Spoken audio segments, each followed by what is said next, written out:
ان کے کرموں کے سب ہے بھکاری، کیا راجا مہاراجا ہے، کیا راجا مہاراجا ہے، ان کے کرموں کے سب ہے بھکاری، کیا راجا مہاراجا ہے، کیا راجا مہاراجا ہے، ان کے کرم کے سب بھکاری، کیا راجا مہاراجا ہے، کرسی پر کوئی بھی بیٹھے راجا تو میرا راجا ہے، راجا تو میرا راجا ہے۔ ماشاءاللہ دوسرے نوجوان نے نعرہ لگایا، اللہ اس نوجوان کو کروڑ پتی بھی بنا دے اور اس کے ماں باپ اور اس کو جنتی بھی بنا دے۔ کرسی پہ کوئی بھی بیٹھ جائے، یہ تو کرسی عارضی ہے، کبھی مودی بیٹھ جاتا ہے تو کبھی کوئی بیٹھ جاتا ہے، کرسی پہ بیٹھنے والا اکڑے نہ اترائے نہ، اگر میرا خواجہ بٹھا سکتا ہے تو میرا خواجہ پٹک بھی سکتا ہے۔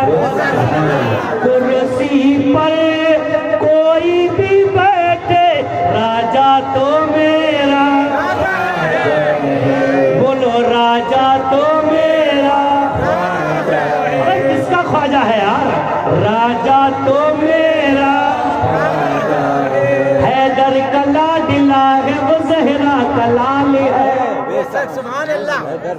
بے شک میرا معین محمد کی آل ہے، حیدر کا لاڈلا ہے وہ زہرا کا لال ہے، بے شک میرا معین محمد کی آل ہے، دیوانوں کو کس بات کا آخر ملال ہے، دیوانوں کو کس بات کا آخر ملال ہے، راجا کو اپنی پرجا کا پورا خیال ہے، کرسی پر کوئی بھی بیٹھے راجا تو میرا، راجا تو میرا۔ جادوگر نے کہا میرے پاس تلوار ہے، زندہ سمدار نے کہا میرے پاس سرکار ہے، اس نے کہا میرے پاس پاور ہے، میرے پاس دنیا دار ہے، زندہ سمدار نے کہا میرے پاس مدینے کا تاجدار ہے، جادوگر نے کہا بھاگ جا ورنہ جان دینا پڑے گی، زندہ سمدار نے کہا غلامان محمد جان دینے سے نہیں ڈرتے، یہ سر کٹ جائے یا رہ جائے کچھ پرواہ نہیں کرتے۔ جادوگر نے کہا یہ تو مانے گا نہیں، بڑا پکا ہے۔ جادوگر نے کہا کس بھروسے پہ آیا ہے، تیرے پاس کیا طاقت ہے؟ زندہ سمدار نے قرآن اٹھا دیا اور اٹھانے کے بعد کہا دیکھ اس کو پڑھ لے، جادوگر نے کہا میں نہیں جانتا تو ہی بتا دے، زندہ سمدار فرماتے اللہ انا اولیاء، جو اللہ کے ولی ہوتے ہیں انہیں کوئی خوف نہیں ہوتا ہے، اب تو کتنا بھی بڑا جادوگر ہو لیکن ہمیں کسی کا خوف نہیں ہے، اور میرے نبی نے فرمایا من لہ المولا ولہ الکل، جو اپنے رب کا ہو جاتا ہے ساری کائنات اس کی ہو جاتی ہے، ہمیں تیرا کوئی خوف نہیں۔ جادوگر نے نہ تو تلوار چلی، نہ طاقت چلی، نہ قوت چلی، نہ فوج چلی، جب سب سے ہار گیا تو معلوم اس نے کیا کیا، اس نے بازار میں مارکیٹ میں اعلان کروا دیا کوئی بھی اس فقیر کو کچھ نہیں دے گا، اذان بند ہونا چاہیے، قرآن بند ہونا چاہیے، کوئی بھی اس کو کچھ نہیں دے گا، لیکن یا اللہ اللہ جو اللہ کے پیارے رکھتے ہیں، اب جس کے دکان پہ جاتے نا زندہ سمدار کے خلیفہ مرید، جس دکان پہ جاتے ہیں دکان والا کہتا ہے نانا بھائی تم کو کچھ نہیں دینا، بادشاہ نے منع کر رکھا ہے، تیل والے نے تیل نہیں دیا، سبزی والے نے سبزی نہیں دی، آٹے والے نے آٹا نہیں دیا، کوئی بھی دکاندار کچھ نہیں دیتا ہے، مرید پلٹ کے آتے ہیں، کہتے ہیں بابا پوری مارکیٹ میں پابندی لگ گئی ہے، کوئی کچھ نہیں دے رہا ہے، ایک دن بھوک ہو گئی، 2 دن بھوک ہو گئی، تیسرا دن آیا، مرید روتے ہوئے آتے ہیں، کہتے ہیں بابا بڑی بھوک لگ رہی ہے، اب کیا کرنا چاہیے؟ زندہ شاہ مدار نے کہا جاؤ جادوگر کی گائے پکڑ لاؤ۔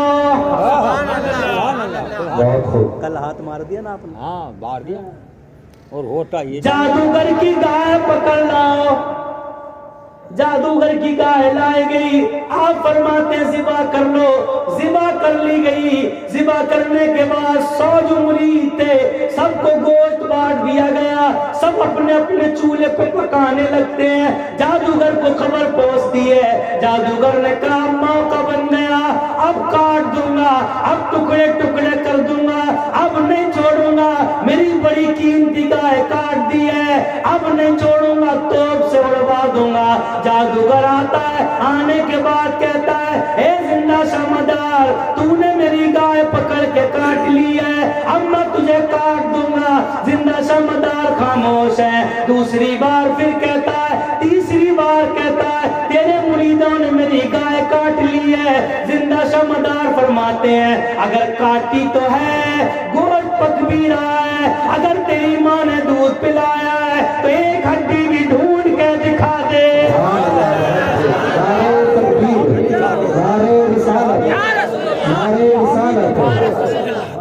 علماء اہل سنت، فیضان پیر و مرشد، غوث کا دامن۔ جب 1 گھنٹہ ہو جائے تو اشارہ کر دیں۔ ایک ہڈی بھی، جو سبزی بن رہی تھی پتیلی، کیا بولتے ہیں اس کو؟ سبزی بناتے ہیں کیا بولتے ہیں؟ پتیلی بولتے ہیں نا۔ دکھا دے اس میں بھی، اگر ایک بوٹی دکھا دے تو مان لوں گا۔ جادوگر نے کہا اتنی بڑی گائے ہے، اتنی جلدی توڑی کھالی ہوگی؟ جب جس کو کھول کے دیکھتا ہے اس میں ساگ نظر آتا ہے، جس کو کھول کے دیکھتا ہے اس میں ساگ نظر آتا ہے۔ جادوگر سمجھ جاتا ہے یہ تو مجھ سے بھی بڑا جادوگر ہے، آتا کہتا ہے تو مجھ سے بھی بڑا جادوگر ہے۔ زندہ شاہ مدار فرماتے ہیں اگر عقل کے اندھے ہم جادو کے بھروسے نہیں چلتے ہیں، اگر ہم چلتے ہیں تو مدینے والے سرکار کے بھروسے چلتے ہیں۔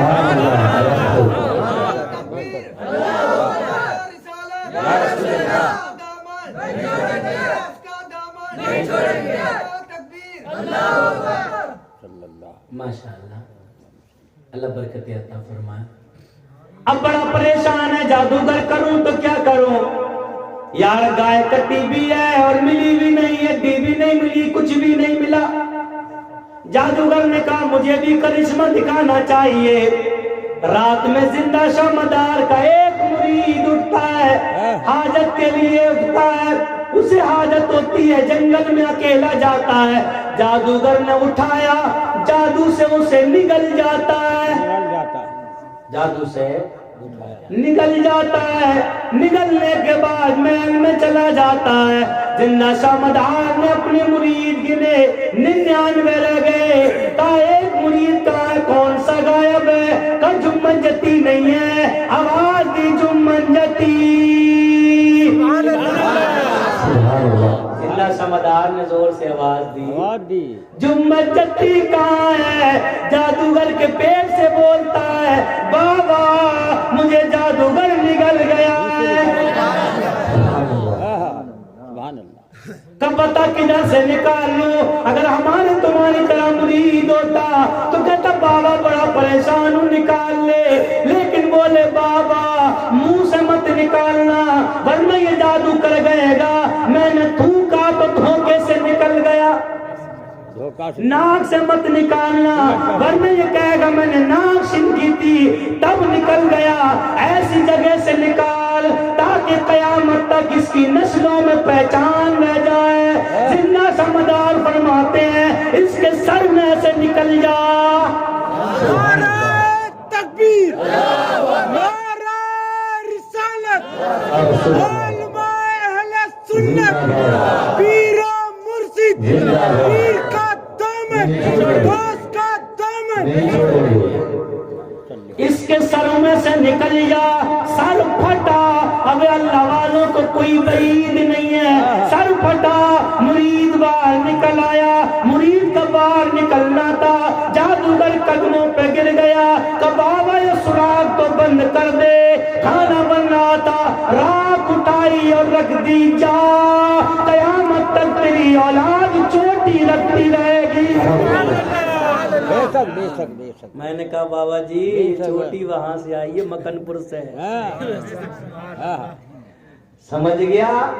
یکم ایوم ادتیم, اللہ ایک ہے, اس کا کوئی شریک نہیں ہے. اب بھی مان جا. بہت بات چلتی رہی, بات ہوتے ہوتے جب کافی دیر ہو گئی تو ایک ہندو بھائی کھڑا ہوتا ہے, اور کھڑا ہونے کے بعد کہتا ہے مولوی صاحب تو نے صحیح کہا ہے, آج کے بعد میں اور میری بیوی کبھی مندر میں پوجا کرنے نہیں جائیں گے. چلی گئی بیچاری مارے چھوڑ گئی. یکم ایوم ادتیم. ہاں میرا باس یہ نہیں دیکھتا کون ہے. بے شک بے شک. ایک ہندو عورت ہے. بات یہاں سے آئی کہ ہم بیٹھے ہوئے تھے اندر, تو یہ فرما رہے تھے کہ ہم مدار خاندان سے تعلق رکھتے ہیں, اور ہمارا رشتہ جوڑا ہے کس خاندان سے؟ قادری گھرانہ, پیر مرشد. اور بو علی شاہ کلندری یہاں سے. ہاں نیا رشتہ ہوا بو علی شاہ بابا سرکار سے. ایک مثال بو علی شاہ دو کلندر کی بھی لڑکی کہتے ہیں بھائی صاحب لوٹ کے آئیں گے کہ نہیں آئیں گے؟ بولو زور سے سبحان اللہ. بو علی شاہ کلندر, بو علی شاہ کلندر یہ کون ہے؟ ان کی مثال بھی سن لو. ہاں یہ ہے کون؟ لگ بھگ 2 مرتبہ اللہ کا شکر ہے کہ میری حاضری وہاں ہوئی ہے, اور اللہ تعالیٰ بار بار وہاں بھیجے. آپ کو ایک بیماری لاحق ہو گئی, بیماری لاحق ہو گئی, آپ بار بار وضو بنایا کریں اور بار بار ٹوٹ جایا کریں, بار بار بنایا کریں, بار بار ٹوٹ. آپ کا نام بو علی شاہ کلندر نہیں ہے, آپ کا نام تو شرف الدین رحمت اللہ ہے. بو علی شاہ کلندر کیوں کہتے ہیں آپ؟ وہ ہے جب آپ بار بار وضو بنایا کریں, بار بار ٹوٹ جایا کریں, بار بار بنایا کریں, بار بار ٹوٹ جایا کریں. آپ سمندر میں گھس گئے, اتنے پانی میں کھڑے ہوتے, عبادت کرنے لگے. 40 سال تک کھڑے,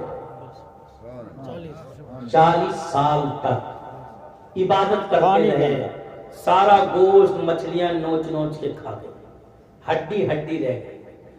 اللہ نے فرمایا میں تجھ سے راضی ہوں, مانگ لے. عرض کی مولا مجھے نبی بنا دے. اللہ نے فرمایا نہ نبوت کا دروازہ بند ہے, کہ مولا پھر علی بنا دے. اللہ نے فرمایا علی بھی کوئی دوسرا نہیں آئے گا, کہ مولا پھر میرے اندر علی کی بو پیدا فرما دے. اسی دن سے بو علی شاہ کلندر بن گئے.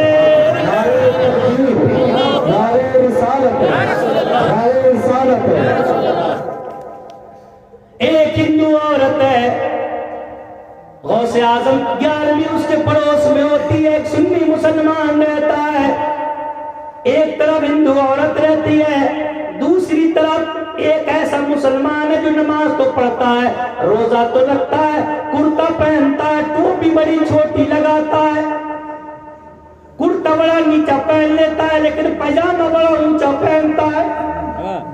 سمجھ رہے ہو؟ جی بڑے اشارے سے سمجھ جاتے ہیں, بڑے سمجھدار. پہچانی ایسی مانتا ہی نہیں ہے. 11ویں شریف ہوتی ہے, 11ویں شریف منائی جا رہی ہے, تو کہتا ہے بھئی یہ تو پاگل ہے, خالی مولی خرچ کر رہے ہیں, اتنا پیسہ لٹا رہے ہیں, اتنا پیسہ خرچ کر رہے ہیں, لیکن لوگ آ رہے ہیں لنگر کھا کے جا رہے ہیں, لوگ آ رہے ہیں بریانی کھا کے جا رہے ہیں, لوگ آ رہے ہیں خیرات کھا کے جا رہے ہیں. لوگ پوچھتے کائی کی خیرات ہے, کہ یہ غوث اعظم کی خیرات ہے. ہندو عورت روز سنتی ہے, ہر مہینے سنتی ہے, ہر سال سنتی ہے, حضور غوث اعظم کے نام کی خیرات ہوتی ہے.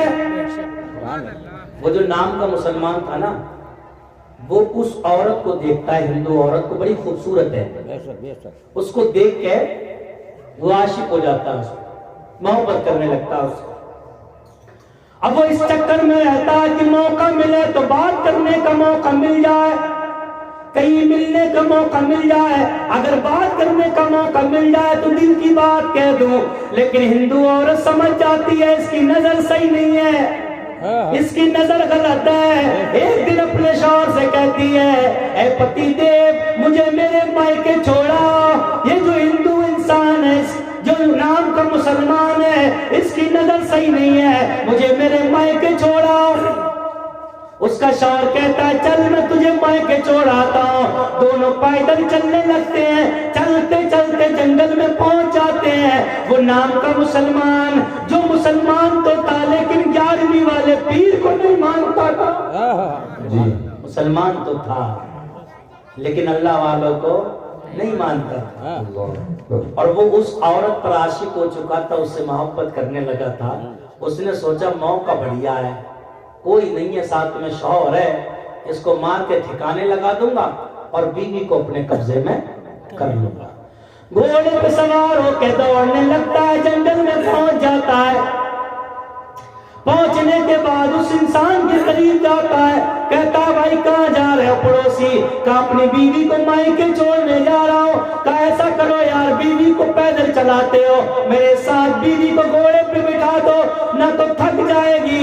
اس نے کہا کل کے اندھے اپنی بیوی کو تیرے ساتھ کیسے بٹھا دوں، اپنی بیوی کو تیرے ساتھ میں کیسے بٹھا دوں؟ اس نے کہا ایسا کرو یار تو بھی پیدل چل دے میں بھی پیدل چل دیتا ہوں، لیکن بیوی کو گھوڑے پہ سوار کر دیتے ہیں۔ اس نے کہا ٹھیک ہے، لیکن عورت بڑی سمجھدار تھی، عورت نے کہا سن لے مجھے تیری نظر پہ بھروسہ نہیں ہے، مجھے تجھ پہ بھی بھروسہ نہیں ہے، مجھے ضمانت چاہیے، ضامن بتا دے۔ تو اس نے کہا ضامن کہاں؟ کب پتہ ضامن کس کو چاہتی ہے؟ تو اس عورت نے دیکھا چاروں طرف جنگل میں کوئی تھا ہی نہیں، تو اس نے کہا میرا ضامن بڑے پیر ہے، بڑے پیر، سبحان اللہ، میرے ضامن بڑے پیر ہے۔ اب وہ بڑے پیر کو مانتے ہی نہیں تھا، وہ مسکرا پڑا بڑے پیر اور وہ ہے۔ شکرانہ کرے سنیں۔ اس نے ہاتھ اٹھا دیا عورت نے اور کہا اے بغداد والے پیر، اب تو بول دو سبحان اللہ، اے بغداد والے پیر، اگرچہ میں تیرے نانا کے مذہب کی نہیں ہوں، تیرے نانا کا کلمہ بھی نہیں پڑھتی ہوں، تیرے دھرم کو مانتی بھی نہیں ہوں، لیکن میں نے سنا ہے تو صرف مسلمانوں کی نہیں سنتا ہے، تو سب کی سنتا ہے۔ میں نے اپنی لاج، اپنے شوہر کی زندگی، اپنی زندگی تجھے سونپ دی ہے، اگر میرے شوہر کو یا میری عزت کو کچھ ہوا تو کل میدان محشر میں تیرے نانا کے سامنے تیرا دامن پکڑ کے تیری شکایت کروں گی۔ اللہ، رو رو کے کہہ رہی ہے، ہندو عورت ہے، بس گھوڑے پہ سوار ہو گئی، چلنے لگتے ہیں، چلتے چلتے چلتے چلتے اس جو نام کا مسلمان تھا اس کا موقع بنا اور اس نے تلوار نکالی اور اس کے شوہر کی گردن کاٹ دی۔ جب کاٹ دی شوہر کی لاش گر گئی زمین پر، گھوڑے پہ سوار ہو گیا اور بیوی کو آگے بٹھایا اور گھوڑا دوڑانا شروع کر تیز دوڑاتا جا رہا ہے۔ عورت مڑ مڑ کے پیچھے کو دیکھتی جا رہی ہے، بار بار دیکھتی ہے، بار بار دیکھتی ہے۔ وہ کہتا اب کس کو دیکھ رہی ہے، جنگل میں کوئی نہیں ہے، تیرے شوہر کو تو میں نے مار دیا ہے، اب کوئی نہیں آئے گا، اب تو میری ہے اور میں تیرا ہوں۔ عورت کہتی ہے کل کے اندھے میں اپنے باپ کو نہیں دیکھتی ہوں بلکہ بغداد والے غوث پاک کو دیکھ رہی ہوں۔ ہمارے رسالت فیضان اولیاء اکرام، غوث کا دامن، پیر مرشد کا دامن، علماء اہل سنت، اپنے باپ کو نہیں دیکھ رہی ہوں، بغداد والے غوث پاک کو دیکھ رہی ہوں، کب کتنی دیر میں آئیں گے، کیونکہ میں نے اپنی عزت اپنے باپ کو نہیں سونپی، اپنے ماں کو نہیں سونپی، اپنے گھر والوں کو نہیں سونپی، اپنے کنوے والوں کو نہیں سونپی ہے، میں نے اگر سونپی ہے اپنی محبت تو بغداد والے کو سونپی ہے، میں نے اپنی عزت سونپی ہے